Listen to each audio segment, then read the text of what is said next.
دونوں ہاتھ 3 مرتبہ اچھی طرح دھوئیں، گھٹنوں تک دونوں ہاتھ اچھی طرح دھو لیں۔ ہاتھ دھونے کے بعد اب آپ نے مسواک کرنا ہے، یہ سنت ہے۔ رحمت عالم صلی اللہ علیہ وسلم نے ارشاد فرمایا لولا ان اشق علی امتی لامرتهم بالسواک علی عند الوضوء، فرمایا کہ اگر مجھے اپنی امت پر مشقت کا خیال نہ ہوتا تو میں اس مسواک کو ہر وضو کے لیے واجب اور فرض قرار دے دیتا۔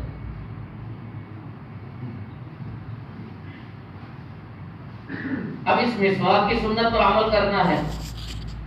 آپ اگر مسواک کر کے وضو کر کے نماز پڑھتے ہیں تو 70 گنا زیادہ ثواب ملے گا۔ کتنا بڑی فضیلت ہے۔ ایک حدیث میں رحمت عالم صلی اللہ علیہ وسلم نے فرمایا سواک مطہرۃ للفم، فرمایا یہ مسواک منہ کی پاکیزگی ہے، ومرضات للرب، اور اللہ تبارک و تعالی کی رضا ہے۔ مسواک آپ کرتے ہیں، بے شمار فوائد اس کے، لیکن فرمایا کہ اللہ آپ سے راضی ہو رہے ہیں۔ وہ ہے کہ نظافت اور پاکیزگی جہاں بھی ہو وہ اللہ کی رضا کا ذریعہ اور سبب ہے، اس لیے فرمایا مسواک کریں۔ اب مسواک کیسی ہونی چاہیے؟ 1 انگلی کے برابر موٹی اور 1 بالش، یہ تھوڑی سی پتلی ہے، 1 انگلی کے برابر موٹی ہونی چاہیے اور 1 بالش ہونی چاہیے شروع میں۔ بعد میں استعمال ہوتے ہوتے اگر چھوٹی بھی ہو جائے تو کوئی حرج نہیں۔ اور یہ مسواک مردوں کے لیے بھی سنت ہے، عورتوں کے لیے بھی سنت ہے، عورتیں مستثنا نہیں ہیں۔ عورتوں کو ترغیب دی جائے وہ بھی ہر وضو کے وقت مسواک کریں۔ اب آپ نے مسواک کرنا ہے، فرمایا کہ 1 مرتبہ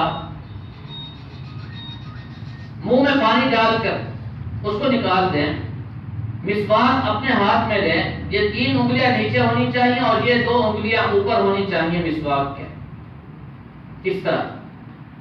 اب فرمایا کہ دائیں جانب جو اوپر کے دانت ہیں، دائیں جانب جو اوپر کے دانت ہیں ان پر آپ مسواک کریں، آگے سے بھی پیچھے سے بھی۔ اس کے بعد بائیں جانب جو اوپر کے دانت ہیں ان کو آگے پیچھے دونوں طرف سے اچھی طرح مسواک کریں۔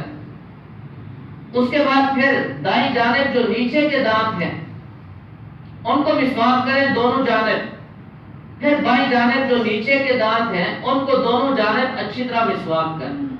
یہ سنت طریقہ ہے مسواک کرنے کا۔ اگر اس طریقے پر مسواک کریں گے تو مسواک کی فضیلت اور ثواب آپ کو ملے گا، اور اگر اس طریقے پر نہیں کریں گے تو وہ سنت کے خلاف ہوگا، اور سنت کے خلاف جو عمل ہوتا ہے اس پر فضیلت اور اجر نہیں ملتا۔ احادیث سے یہ ثابت ہے۔ اور 3 مرتبہ آپ حضرات اس مسواک کو نکالیں اور اس کو صاف کریں، تر کریں۔ شروع میں بھی اس کو تر کر کے دائیں جانب اوپر کے دانت، پھر بائیں جانب اوپر کے دانت، پھر دائیں جانب نیچے کے دانت، پھر بائیں جانب نیچے کے دانت، اس طرح 4 مرتبہ آپ مسواک کو تر کریں، پاک کریں، صاف کریں، پھر اس کو اگلے حصے پر ماریں۔ جب اچھی طرح مسواک کر لیں اب آپ 3 مرتبہ کلی کریں۔ کلی کرنے کا طریقہ یہ ہے کہ جب آپ پانی منہ میں ڈالیں دائیں ہاتھ سے تو اس کو منہ میں اچھی طرح گھمائیں، اور اگر آپ کو روزہ نہیں ہے تو اس کا غرغرہ بھی کریں خوب اچھے طریقے سے۔ 3 مرتبہ اچھی طرح کلی کر کے آپ پانی نکال دیں۔ اب دائیں ہاتھ سے آپ ناک میں پانی ڈالیں اور بائیں ہاتھ کی چھوٹی انگلی سے ناک کو صاف کریں، اندر صفائی کریں اچھے طریقے سے۔ اور یہ بات ذہن نشین فرما لیں، اس میں ایک سنت یہ بھی ہے جب آپ دائیں ہاتھ سے پانی ڈالیں تو ہلکا سا سانس اوپر کر کے نرم ہڈی تک پانی پہنچائیں۔ اگر آپ زیادہ گہرا سانس لے کر پانی اوپر کھینچیں گے تو شاید وہ اوپر تک چلا جائے اور وہ نقصان بھی دے سکتا ہے۔ ہلکا سا سانس لیں اور آپ یقین کر لیں 2-4 مرتبہ کرنے سے عادت بن جائے گی، نرم ہڈی تک یہ پانی پہنچنا چاہیے، یہ سنت ہے۔ اس طرح پانی دے کہ نرم ہڈی تک پانی پہنچ جائے، اور پھر چھوٹی انگلی سے اچھی طرح صفائی کریں، اور پھر ناک کو جھاڑیں، اچھی طرح صفائی ہو جائے۔ آپ کہاں جا رہے ہیں؟ اللہ کے دربار میں تیاری ہو رہی ہے۔ ایسا نہیں ہے کہ جلدی سے طوطے کی طرح رٹا ہوا ایک عمل ہے، بس کیا اور گزر گیا جی، نہیں، دل میں یہ ذہن ہو اور شروع میں یہ نیت کریں کہ میں اللہ کو راضی کرنے کے لیے پورے اخلاص کے ساتھ پاکیزگی حاصل کر رہا ہوں، تاکہ میں اللہ کے دربار میں کھڑے ہو کر اللہ کے حضور سر بسجود ہو سکوں اور میرا سجدہ قبول ہو سکے۔ نیت کر کے آپ وضو کریں گے تو اچھی طرح ناک صاف کر لیں 3 مرتبہ۔ اس کے بعد اب آپ نے چہرہ دھونا ہے، خواتین بھی اور مرد حضرات بھی۔ بال اگنے کی جگہ سے لے کر، یعنی پیشانی کے اوپر جہاں بال اگتے ہیں سر کے، وہاں سے لے کر تھوڑی کے نیچے تک، ایک کان کی لو سے دوسرے کان کی لو تک۔ اور پانی ڈالنے کا طریقہ یہ ہے، سنت طریقہ، دونوں ہاتھوں میں پانی لے کر آپ پیشانی کی طرف سے پانی ڈالیں گے، وہ نیچے آئے گا، اور پھر پورے چہرے کو ہاتھوں سے اچھی طرح ملیں۔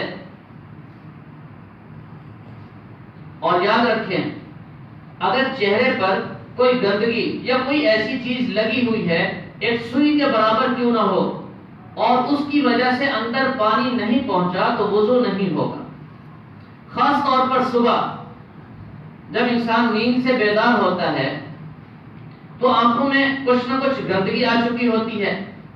اگر آپ آنکھوں کو ملے بغیر، اچھی طرح صفائی کیے بغیر ایسے ہی پانی مار دیں گے تو عین ممکن ہے اس گم کے اوپر سے پانی گزر کے نیچے چلا جائے اور وہاں اندر پانی سرایت نہ کرے۔ اگر ایسا ہوا تو وضو نہیں ہوگا، نماز بھی نہیں ہوگی۔ اسی طرح چہرے کے کسی حصے پر کوئی چیز بھی لگی ہوئی ہے، اس کی اچھی طرح صفائی کریں اور چہرے کو خوب ملیں۔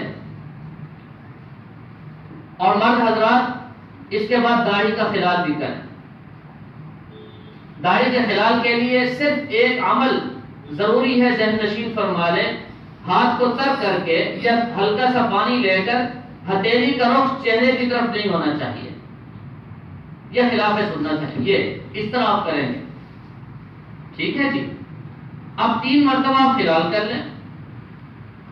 ہاں جی، خلال کرنے کے بعد اب آپ نے ہاتھ دھونے ہیں سنت کے مطابق۔ بعض حضرات کی عادت یہ ہوتی ہے کہ وہ کوہنیوں سے پانی ڈالتے ہیں، نلکا ہے، ٹیوٹی ہے، کوئی بھی چیز ہے، کوہنی کو آگے کر کے کوہنی سے دھونا شروع کرتے ہیں، یہ خلاف سنت ہے۔ سنت طریقہ یہ ہے کہ آپ انگلیوں سے ہاتھ سے پانی کو بہائیں اور اس کو لے جائیں کوہنیوں تک، پھر کوہنیوں سے وہی پانی واپس لے آئیں ہاتھ کی انگلیوں تک۔ وہ ہے کہ ہاتھ سے آپ پانی ڈالیں، وہ ایسے نیچے کو آئے، پھر اسی پانی کو آپ نیچے لے آئیں۔ اس میں یہ احتیاط ہے۔ اب ایک ایک عمل سنت کے مطابق ہونا چاہیے۔ کوہنی سے انگلیوں کی طرف پانی نہیں لانا، ہتھیلی اور انگلیوں سے پانی لے جانا ہے کوہنیوں تک، اور پھر کوہنیوں سے واپس لے آنا ہے انگلیوں تک، اور یہاں سے نیچے پانی چلا جائے اس کو جھاڑ دینا ہے۔ اسی طرح بائیں ہاتھ کو کوہنیوں سمیت دھونا ہے۔ جب آپ نے دونوں بازو دھو لیے، اس کے بعد آپ نے سر کا مسح کرنا ہے۔ سر کا مسح بہت اہم ہے اور یہ فرض ہے جی، 1/4 حصہ سر کا مسح فرض اور پورے سر کا مسح سنت ہے۔ اور میں آپ کو پہلے بتا چکا ہوں، ثواب تب ملتا ہے جب سنت کے مطابق عمل کیا جائے۔ فرض تو وہ ہے، اگر اس میں تھوڑی سی کمی رہ گئی تو وہ عمل ہوگا ہی نہیں، قبولیت تو دور کی بات ہے، وہ جائز ہی نہیں۔ اور اگر سنت کے مطابق وہ عمل ہو گیا تو اس پر پورا اجر و ثواب ملے گا۔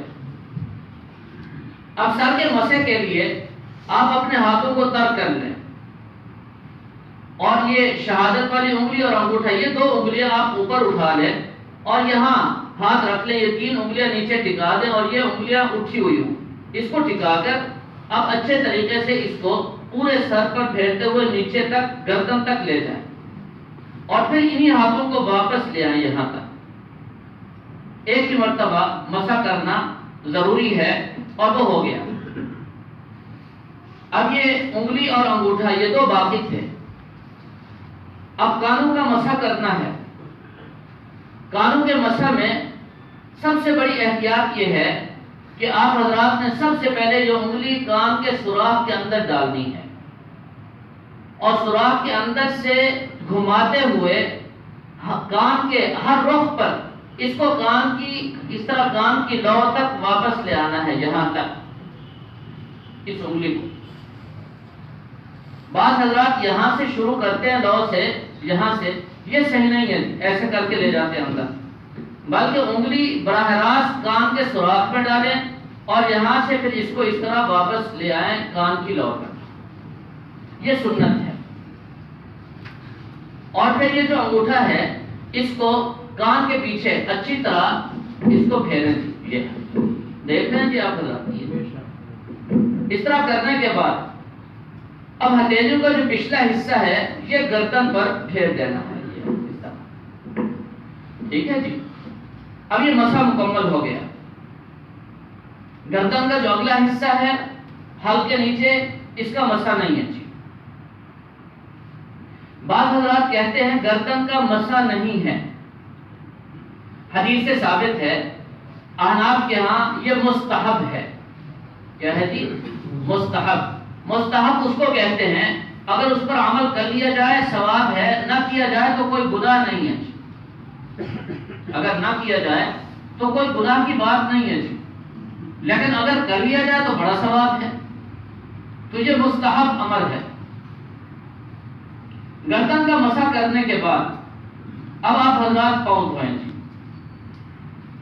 پاؤں دھونے میں احتیاط صرف اتنا ہے کہ دائیں ہاتھ سے پانی ڈالیں اگر لوٹا ہو، نہیں تو جیسے آج کل ٹوٹیاں لگی ہوئی ہیں تو اس کے نیچے آپ جب پاؤں رکھیں تو انگلیوں پر پہلے پانی ڈالیں، ٹخنوں سے دھونا شروع نہ کریں، پاؤں کی انگلیوں سے پانی ڈالنا شروع کریں، ٹخنوں تک لے جائیں، پھر ٹخنوں سے واپس انگلیوں تک لے آئیں، اور پاؤں کو دھونے میں دائیں ہاتھ استعمال کرنا خلاف سنت ہے، صرف بائیں ہاتھ استعمال کیا جائے، اور بائیں ہاتھ کی جو چھوٹی انگلی ہے یہ پاؤں کی انگلیوں میں ڈال کر اچھی طرح پانی پہنچانے کی کوشش کی جائے، تمام انگلیوں میں